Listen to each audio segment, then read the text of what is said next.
எல்லோருக்கும் வணக்கம். இன்னைக்கு பேபி டைப்பர் கிளாத் சோக்கர் எப்படி பண்ணணும்னு பார்க்க போகிறோம். இதான் நம்ம நார்மலாக கடையில் வாங்குகிற டைப்பர். இதுக்கு ரெடிமேடாக அவங்க சோக்கர் கொடுப்பாங்க. இந்த சோக்கர் எப்படின்னா, பாப்பா 2 மணி நேரம் யூரின் ஃபில் ஆன உடனே இது ரொம்ப யூஸ் பண்ண முடியாது, ஃபுல்லாயிரும். ஸோ இதை வாஷ் பண்ணி நம்ம காய வச்சு என்னதான் வெயிலில் போட்டாலும் இது காயறதுக்கு குறைஞ்சது ஒரு 4 hours ஆகும். ஸோ அதுவரையும் நம்ம இன்னொரு இது போகிறதுக்கு அவங்க எக்ஸ்ட்ரா கொடுத்துருக்க மாட்டாங்க. மார்க்கெட்டில் பார்த்தோன்னா இந்த சோக்கர் மட்டும் தனியாக வாங்கணுன்னா 200 ரூபாய் 300 ரூபாய் நம்ம எக்ஸ்ட்ரா செலவழிக்கணும். ஸோ அதுக்கு பதிலாக நம்ம வீட்டில் இருக்க துணியை வச்சே எப்படி சோக்கர் இது காயிற வரையும் எப்படி ரீப்ளேஸ்மெண்ட்டாக இதில் யூஸ் பண்ணலாம் அப்படின்றது தான் இப்போ நம்ம பார்க்க போகிறோம். இது தைக்கிறது ரொம்ப ரொம்ப ஈஸி. இதுக்கு தேவையான மெட்டீரியல்னு பார்த்தோன்னா இந்த அப்சார்ப்ஷன் கிளாத் இதுதான் ரொம்ப முக்கியம். இதுக்கு பேர் மைக்ரோ ஃபைபர்னு சொல்லுவாங்க. மைக்ரோ ஃபைபரோட நேச்சர் என்னென்னா, தண்ணியை நிறைய உறிஞ்சும். ஸோ பாப்பா யூரின் இருக்க இதில் நிறைய நல்ல அப்சார்ப்ஷன் இருக்கிறதுனால நல்லா உறிஞ்சும். இது ஃபாரின் கண்ட்ரீஸ்லாம் பார்த்திங்கன்னா ஈஸியாக கிடைக்கும். ஆனால் நம்ம நாட்டில் எங்கே கிடைக்குதுன்னு ரொம்ப தேடி பார்த்ததில் இந்த மைக்ரோ ஃபைபர் ஒன்றும் இல்லைங்க.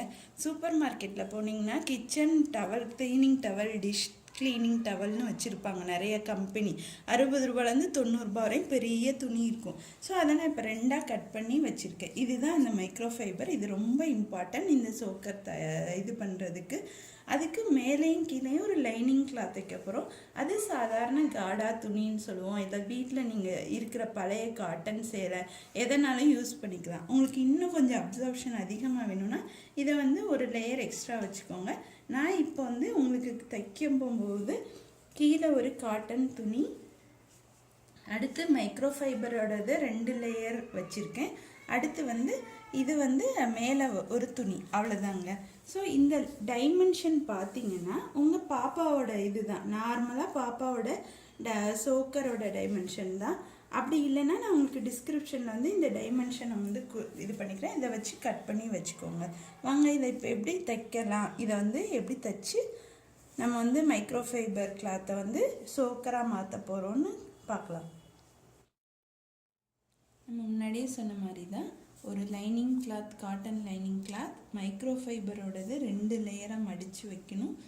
மேலே ஒரு லைனிங் கிளாத் வச்சுட்டு அவ்வளோதான். 4 கார்னரை நான் இந்த மாதிரி 4 கார்னரை ஸ்டிச் பண்ண போகிறோம்.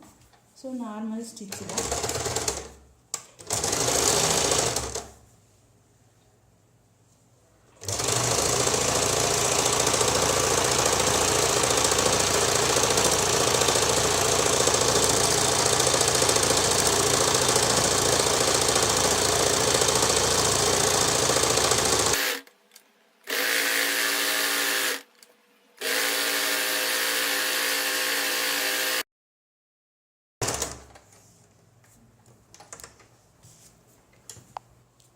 இப்போ நம்ம ஓரத்தில் அடிச்சுட்டு கார்னர் எக்ஸ்ட்ரா இருக்கிறதுலாம் ட்ரிம் பண்ணிடுங்க, கட் பண்ணிடுங்க கத்திரிக்கோலால்.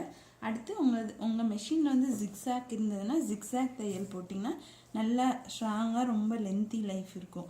ஜிக்ஸாக் மெஷின் இல்லாதவங்க நார்மலாக இன்னொரு தையல் ஸ்ட்ரைட் ஸ்டிச்சிலே பார்த்திங்கன்னா ஒரு 2-3 தடவை அடித்து சுற்றி ஓரத்தில் அடித்து வச்சுக்கிட்டிங்கன்னா ரொம்ப துவைக்க ரொம்ப லாங் லைஃபாக இருக்கும். இப்போ என்னோடய மெஷினில் ஜிக்ஸாக் இருக்கிறதால நான் ஜிக்ஸாக் பண்ண போகிறேன்.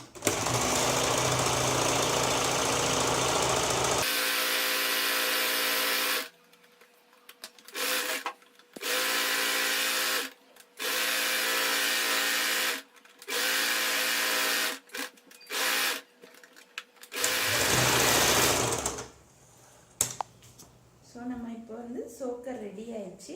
ஒன்றும் இல்லை, நம்ம இந்த ரெடிமேட் டைப்பரோட அளவு எடுத்துட்டு ஓரம் அடிச்சுட்டு ஜிக்ஸாக் ஸ்டிச்சஸ் இருந்தால் ஜிக்ஸாக் ஸ்டிச் போட்டுட்டு முடிஞ்சால் நடுவில் 2 ஸ்ட்ரைட் ஸ்டிச் போட்டோன்னா நம்ம ஃப்ளானல், அது ஃப்ளானல்னு சொல்லுவாங்க. அது இந்த டைப்பரில் இருக்கிற மாதிரி அந்த யூரின் ஸ்ப்ளிட் ஆகி பர்ஸாரும் வெளியே போகாது. ஸோ அதுக்காண்டி இந்த ஃப்ளானல் நீங்கள் அடிச்சிடணும். அவ்வளோதான், நம்ம சோக்கர் ரெடி ஆயிடுச்சு. ஸோ இப்போ பாப்பா யூரினோ இது போயிட்டோன்னா இந்த சோக்கரை எடுத்து போட்டு இதை வாஷ் பண்ண போட்டுட்டு நம்ம இது யூஸ் பண்ணலாம்.